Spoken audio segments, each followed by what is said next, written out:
ধন্যবাদ সবাই চুপ হয়ে গেলেন এই জন্য।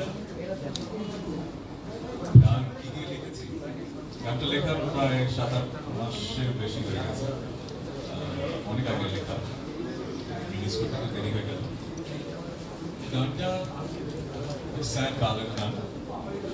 আমি তো আসলে গত 20-22 বছর স্যাড ব্যালাড গানের জন্যই আপনাদের কাছে বেশি ভালোবাসা পেয়েছি। অনেক জনরেরই গান করেছি, কিন্তু স্যাড ব্যালাড আমার শখীয় হারাই বলে। যখন গানটা লিখেছি তখন মনে হচ্ছে যে কি নিয়ে লেখা যায়, কারণ এত গান আমি লিখেছি, আমার আশেপাশে কত ভালো ভালো গীতিকাররা লিখেছে প্রেম নিয়ে, কি নিয়ে লেখা যায়। আমার যেটা মনে হয়েছে প্রেমের কোন অংশটা নিয়ে গান লেখা হয়নি সেরকম একটা অংশ খুঁজে বের করার চেষ্টা করি। আমার যেটা মনে হচ্ছে প্রেমে অনেক সময় একটা অধ্যায় থাকে, যখন মানুষ আরেকটা মানুষের প্রেমে পড়ে যায়, অনেক প্রেম, তখন অনেক প্রত্যাশা থাকে, তাই না? প্রত্যাশার পূরণ না হলে কি হয়, যখন অনেক বড় ভুল হয়ে যায় তখন কষ্টটা অনেক বড় হয়ে যায়। কিন্তু এমনও তো হয় যে আপনি যাকে ভালোবাসেন তাকে আপনি ভালোবাসেন, কিন্তু সে যে কষ্টটা দিয়েছে সেই কষ্টটা আপনি পুষে রাখছেন, আপনি কষ্টে চুরমার হয়ে যাচ্ছেন, কিন্তু আপনি ভালোবাসাটা থেকে নিজেকে মুখ ফেরাতে পারছেন। এই অনুভূতিটা হয় না? একজন মানুষকে ভালোবাসি আবার একজনকে ঘৃণাও করি একই সাথে। এই অনুভূতিটা আসলে কেমন, যে একটা মানুষকে ভালোবাসি, আমি জানি যে আপনাকে ভালোবাসতে হয়তো চাই না, কিন্তু তাও ভালোবাসছি, এরকম একটা ফিলিং থেকে গানটা চিন্তাটা আসে। আর আমার যেটা মনে হয় এই গানের নাম হচ্ছে একা ধরামা, কিন্তু সবচেয়ে ইম্পর্টেন্ট ওয়ার্ড হচ্ছে অবহেলা।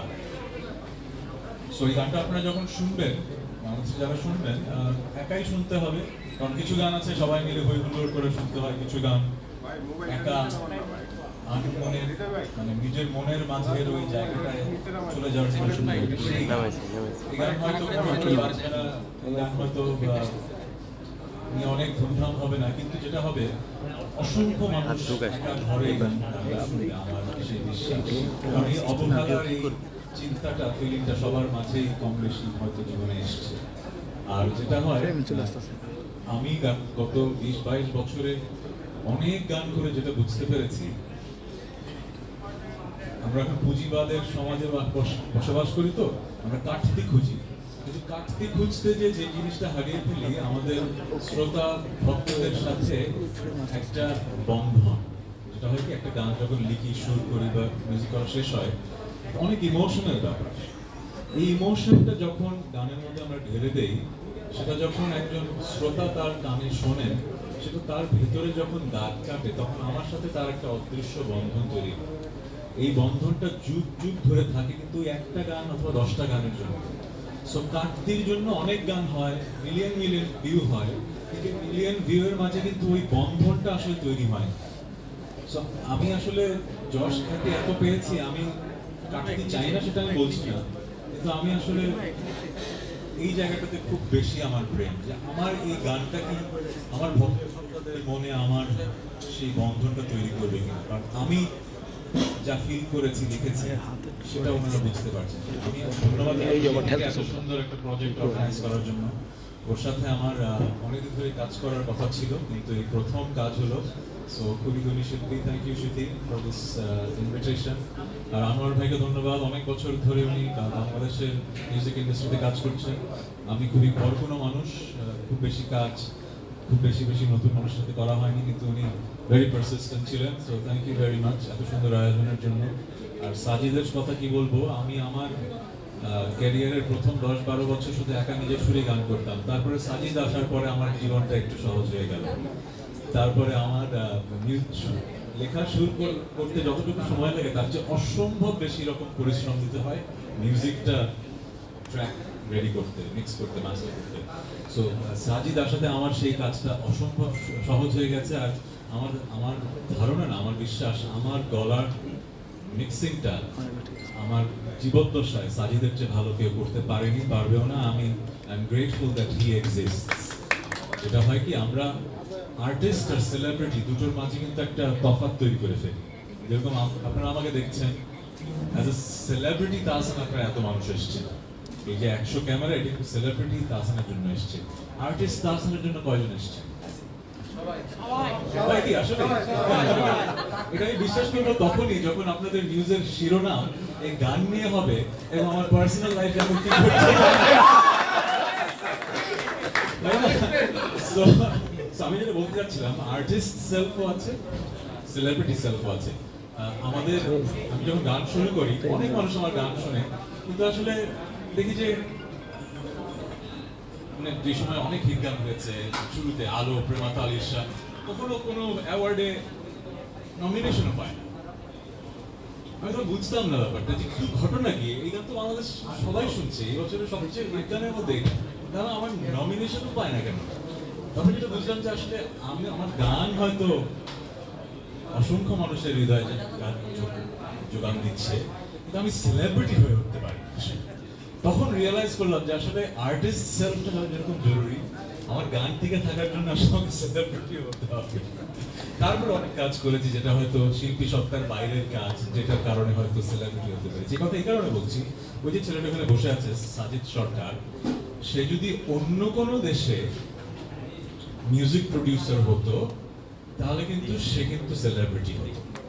আমি ওকে কোনোভাবেই খর্ব করছি না ওর জায়গাটা, কিন্তু বাংলাদেশে ও যত ভালো গান দিয়েছে এটা আসলে আনপ্যারালেল। কিন্তু গত 20 বছরে আমার হয়তো অসংখ্য হিট গান আছে, সুরকার হিসেবে এই ছেলেটা যা দিয়েছে শুধু আমার সাথে না অনেকের সাথে, সেই পরিমাণ কিন্তু আমরা তাকে সেলিব্রিটি রেসপেক্টটা দেই না।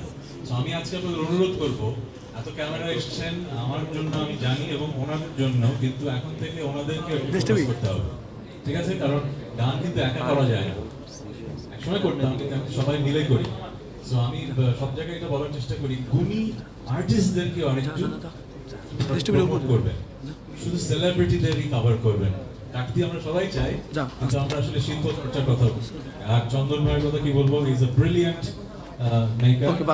আমি ভিডিওটা এখনো পুরোপুরি ঠিক মতো দেখি, কিন্তু আমি জানি ওনার উপর আমার আস্থা আছে, আমার আস্থা আছে এই ভিডিওটা অনেক অনেক ভালো হবে, কারণ সেটআপটা দেখে আমার খুব ভালো লেগেছিল। সো অনেক কথা বলে ফেললাম, এখন কি করবো? গান শুনবো নাকি শিখে কিছু কথা বলবো?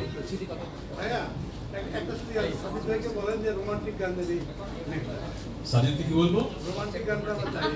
রোমান্টিক গান। আচ্ছা সাজিদ, নেক্সট টাইম আমরা রোমান্টিক গান করবো।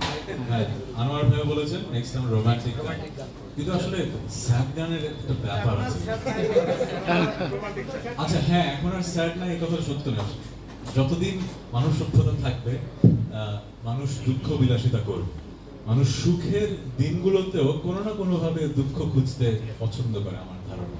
সো স্যাড গানও থাকবে, হ্যাপি গানও থাকবে। হ্যাপি গান তো দিয়েছি গত বছরের সবচেয়ে হিট গানটা হ্যাপি গান ছিল না? আচ্ছা ঠিক আছে, ঠিক আছে, এভাবে করি। ওকে, সত্যি বল, কেমন আছেন সবাই? আলহামদুলিল্লাহ।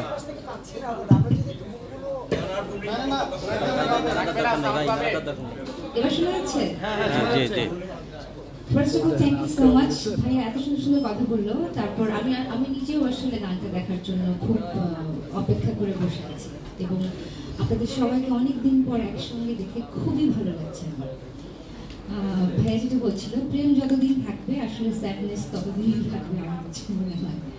সো এই গানটাও একটা স্যাড রোম্যান্টিক বলবো আমি। চমৎকার একটি গান, আমরা একটু পরেই দেখবো। এবং অনেক ধন্যবাদ ভাইয়াকে বলার পরপরই ভাই রাজি হয়ে গিয়েছিলেন এই গানটা করার জন্য। এবং চমৎকার লিরিক্স অ্যান্ড টিউন ভাইয়া করেছে, সাজিদ ভাই খুব চমৎকার অ্যারেঞ্জমেন্ট করেছে, চন্দন দা চমৎকার ভিডিও বানিয়েছে, এবং আমাদের আনোয়ার ভাই যার সাপোর্ট ছাড়া আসলে এই গানটা আজকে করা সম্ভবই হতো না। সো আপনারা একটু পরে দেখতে পারবেন গানটা। আমি এত সুন্দর ভাইয়ের কথা বলার পরে আমি আসলে আর কিছু বলতে চাই না। সবাই থাকবেন আমাদের সঙ্গে, গানটা উপভোগ করবেন। I hope some other day আবার দেখা হবে আমাদের। আমি আনোয়ার ভাইকে দিচ্ছি মাইক্রোফোনটা। সবাইকে আসসালামু আলাইকুম। সাংবাদিক ভাই অনেক কষ্ট করে এখানে এসেছেন, এর জন্য অনেক ধন্যবাদ এবং আপনাদের প্রতি কৃতজ্ঞতা। গানের ব্যাপারে বলবো যে গানটি করেছি, ভালো হয়েছে আমার বিশ্বাস। তাহসান ভাইকে অসংখ্য ধন্যবাদ, আমার কোম্পানির প্রথম গানটা করেছেন। সিথি অনেক অর্গানাইজ করছে গানটার জন্য, চন্দন ভাই অনেক দিন আমার অফিসে এসেছে, সাজিদ ভাইয়ের সাথে কথা হয়েছে, সাজিদ ভাই করছে। তো আমি কথা না বাড়িয়ে আমরা গানটা দেখি। সবাইকে ধন্যবাদ। আসসালামু আলাইকুম।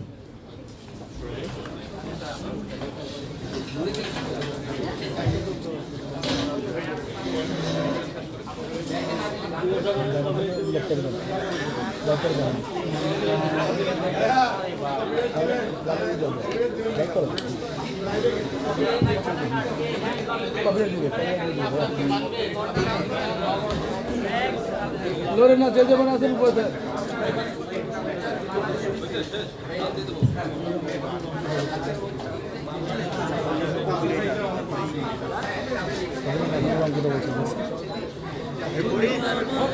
নেবার নেবার নেবার